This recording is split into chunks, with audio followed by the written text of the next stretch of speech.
함께 기도하시겠습니다. 우리에게 이르시되 아무든지 나를 따라오려거든 자기를 부인하고 날마다 제 십자가를 지고 나를 쫓을 것이니라. 하나님 은혜와 도우심에 감사합니다. 연약한 가운데 주께서 붙드시고 곤고한 삶의 은혜 내려주시고 하나님의 백성으로 주의 인도하심 가운데 살게 하시고 오늘도 하나님의 말씀으로 세워지는 삶이 되게 하옵소서. 주의 은총과 은혜를 원하며 예수 그리스도의 이름으로 기도합니다. 아멘. 네, 찬송가 182장 1절 찬송 드리겠습니다.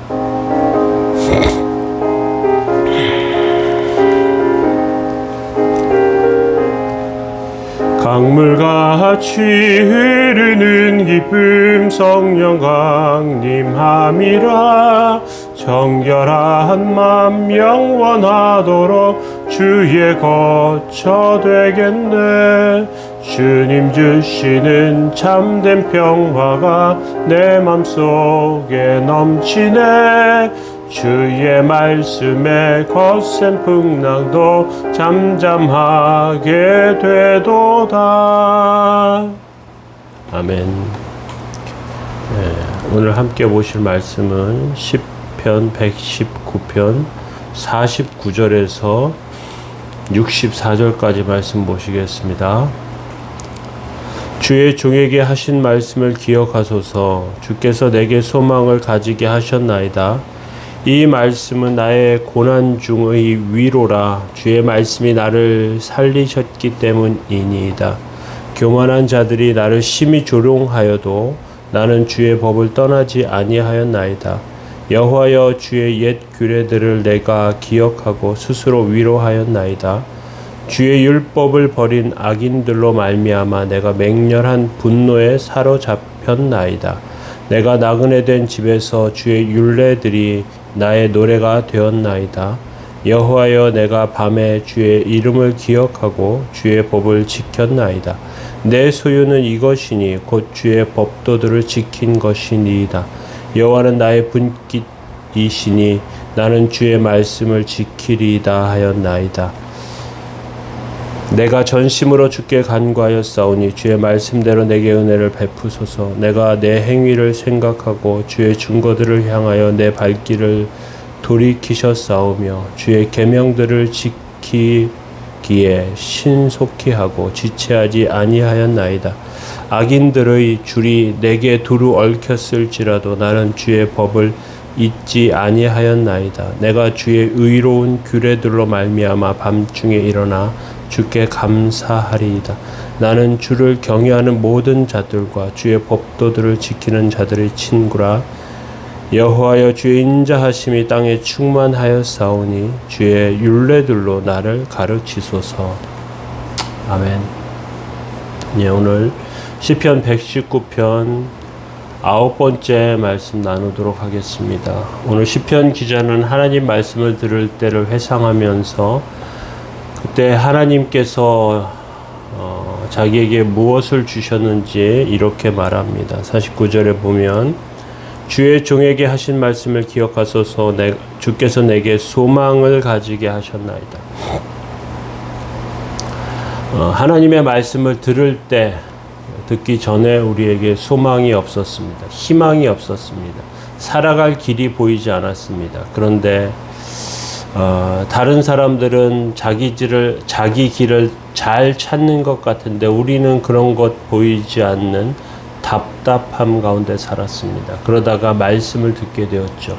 이상하게 죽지 않고 사는 희망이 생깁니다. 말씀을 들을 때는 절망에 빠지지 않고요. 소망을 갖게 하십니다. 하나님께서 그렇게 하시는 것이죠. 고통에서 그 고통을 벗어나는 방식이 사람들은 진통제를 맞거나 또는 잠을 자거나 그러한 방식으로 고통에서 벗어나려고 하지만 하나님께서는 고통을 당할 때 위로하시는데 소망으로 하십니다. 소망을 통해서 우리를 살게 하시는 것이죠.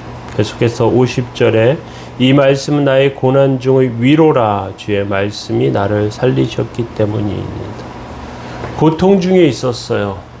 그 고통 중에서 나를 위로해 주셨습니다. 그리고 소망을 가지고 살게 하셨다는 것이죠. 하나님은 어떻게 하셨는지 누군가를 통해서 치료해 주시고 먹을 것도 주시고 상한 영혼을 위로해 주십니다. 우리가 궁핍할 때 누군가를 통해서 물질을 주시기도 하고요. 좋은 일을 주셔서 위로하시기도 합니다. 하나님의 말씀이 나를 살리셨다고 우리가 고백할 수밖에 없는 이유는 하나님의 말씀이 없었으면 우리는 그 절망의 늪에서 좌절의 늪에서 헤어나오지 못하기 때문에 그렇습니다. 그래서 많은 분들이 하나님의 말씀이 나를 살리셨다라고 고백합니다. 제가 아는 어떤 장로님이 사업을 하다가 어려움을 겪었습니다. 그래서 절망하는 가운데 그냥 이제 다 무너진 상태예요. 차를 몰고 이제 강원도 쪽으로 달려갑니다. 그런데 가다가 라디오에서 방송에서 찬송가가 나오는 것을 듣게 되었는데 그것이 위로를 주셨다고 그렇게 고백하는 것을 들은 적이 있습니다. 하나님의 위로는 우리를 절망과 좌절의 늪에서 살리시는 하나님이십니다. 그래서 하나님께서 우리에게 어떻게 치료해 주시는가 하면 51, 52절에 보니까 교만한 자들이 나를 심히 조롱하였어도 나는 주의 법을 떠나지 아니하였나이다. 여호와여 주의 옛 규례들을 내가 기억하고 스스로 위로하였나이다. 이렇게 기록하고 있습니다. 사람들은 우리를 조롱합니다. 또 우습게 알죠. 쉽게 생각합니다. 속이기 쉽고요. 이용해 먹기 쉽다고 생각합니다. 그런 사람들을 보면서 그런 사람들에게서 그냥 떠나고 싶은 생각이 들어요. 그런데 우리에게 하나님께서 주시는 것은 사람들이 나를 조롱해도 주의 법에서 떠나지 않는 것이고요. 주의 옛 규례들을 기억하고 스스로 위로하는 것입니다. 하나님의 말씀은 우리를 스스로 위로하게 하십니다. 상처 입을 때 치료받는 법을 배우게 하시는데요. 사람의 말에 상처를 입거나 행동에 상처를 입습니다. 하나님의 말씀이 응답된 자리, 말씀을 통해서 은혜를 추억하면서 또 위로받은 소망의 말씀을 기억하면서 치료받게 됩니다. 계속해서 53절에 주의 율법을 버린 악인들로 말미암아 내가 맹렬한 분노에 사로잡혔나이다. 사람들이 하나님의 법을 인정하지 않아요. 그래서 자기 생각과 이익만을 생각하고 공격합니다. 이런 것들 때문에 하나님의 백성들은 상처를 입고요. 분노하게 됩니다. 하나님의 백성의 속에 깊은 상처를 사람들이 남기죠. 몇 년이 지나도 그런 상처에서 잘 벗어나지 못합니다. 기도하는 가운데 우리가 위로를 겪게 되고 상한 마음을 치료하시는 하나님의 은혜를 생각하게 되는 것은 우리가 받는 그러한 치료는 하나님께서 우리에게 상으로 주시기도 하고요. 이끄시는 것 가운데 있기 때문에 그래요. 원수의 목전에서 내게 상을 베푸시고 기쁨으로 내 머리에 바르셨으니 내 잔이 넘치나이다 하는 고백처럼 하나님께서 우리를 그렇게 위로하십니다. 계속해서 54절에 내가 나그네 된 집에서 주의 율례들이 나의 노래가 되었나이다 이렇게 고백하고 있는데요. 우리가 세상에 살 때 우리의 신분과 모습은요 나그네와 같습니다. 여관 같고 호텔과 같습니다. 사람들은 이곳이 영원한 집인 줄 알고 치장하고요 꿀입니다. 그런데 이 세상은 우리의 집이 아니에요. 나중에 이것을 알고 굉장히 당황합니다. 그리고 우리는 집이 없는 자입니다. 나그네와 같아요.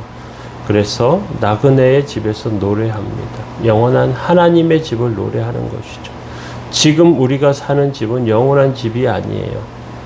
50년만 지나면 다 무너져 버리고 더 이상 사용하지 못하는 그런 집들에 가깝습니다. 우리가 하나님의 말씀을 우리 최고의 재산으로 알고요. 하나님의 말씀을 통해서 보여주신, 아니 우리에게 부여해 주신 하나님의 집이 우리에게 귀한 집인 줄로 압니다. 계속해서 56절에 보니까요. 내 소유는 이것이니 곧 주의 법도들을 지킨 것이니이다 고백하지 않습니까? 세상에서의 사는 것은 우리의 재산이 아니고 하나님의 말씀과 법을 지킨 것이 우리의 재산입니다. 우리가 최고의 부자가 될 수 있는 방법이 있는데요. 말씀의 부자가 되면 됩니다. 세상의 돈을, 세상에서 성공을 추구하며 쫓아가면요. 그것은 우리를 지켜주지 않아요. 그것은 우리의 것이 되지 않습니다.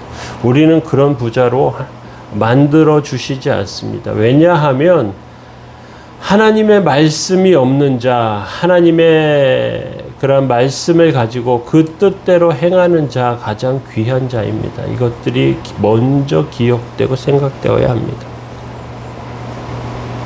57절에 그렇게 계속해서 여호와는 나의 분깃이시니 나는 주의 말씀을 지키리이다 하였나이다. 분깃이라는 말은요, 이스라엘 백성들이 가나안 땅에 들어갈 때 받은 기업과 같습니다. 우리가 차지해야 할 부분이고요. 하나님께 부여받은 부분입니다. 부도 나지 않는 부분이고요. 하나님께서 우리에게 주시는 것입니다. 이것들을 알게 되면 기도와 감사만 하면 되겠죠. 58절에 계속해서 내가 전심으로 주께 간구하였사오니 주의 말씀대로 내게 은혜를 베푸소서. 하나님께 그래서 기도하면 되는 것입니다. 어두운 밤에도 감사할 수 있는 이유는 우리 눈에는 보이지 않지만 하나님은 살아계시고 하나님의 은혜와 인도하심은 우리를 비추고 계십니다. 63장과 64절에 보니까 나는 주를 경외하는 모든 자들과 주의 법도를 지키는 자들의 친구라. 여호와여 주의 인자하심의 땅에 충만하였사오니 주의 율례들로 나를 가르치소서. 하나님의 말씀을 사랑하는 자는 진정 우리의 친구입니다. 우리는 그 하나님의 영원한 친구로 또 그렇게 함께하는 사람들로 서게 되죠. 온 세상에 하나님의 인자하심이 있고요. 우리를 향한 하나님의 도움과 은혜의 편지는 믿음의 공동체와 또 함께하는 믿음의 사람들인 줄로 알아요. 하나님께서 우리를 그렇게 붙드시고 도우십니다. 두려워하지 말고 하나님의 말씀을 배우며 순종하시며 복된 자들이 다 되어야 합니다. 하나님의 은혜를 기다리시고요. 하나님의 역사하심을 기대하십시오. 비록 지금 우리가 지금 당장 하나님의 위로와 소망 안에서 살아가고 또 현실의 그런 먹먹함이 우리의 삶 가운데 있더라도 하나님께서는 소망으로 우리를 세우시며 회복시켜 주십니다. 그렇게 세워지시기 바랍니다. 교회를 위해서 또 젊은이들을 위해서 군에 가 있는 형제들을 위해서 그렇게 기도해 주시면 좋겠습니다. 제가 기도하겠습니다. 아무든지 나를 따라오려거든 자기를 부인하고 날마다 제 십자가를 지고 나를 쫓을 것이니라 말씀하신 주님, 저희들의 삶에 하나님의 소망과 은혜를 기억하며 주님 주신 것들을 감당하게 하시고 세상에서 넘어지지 않게 하시며 근심된 심령과 영혼을 위로해 주옵소서. 오늘도 도우시고 함께 하시기 원합니다. 좋지 않은 것들에서 벗어나게 하시고 온전함과 소망을 붙잡고 날마다 서게 하옵소서. 도우시고 인도해 주시기 원합니다. 예수님의 이름으로 기도합니다. 아멘. 교회를 위해서, 성도들을 위해서 기도해 주시기 바랍니다.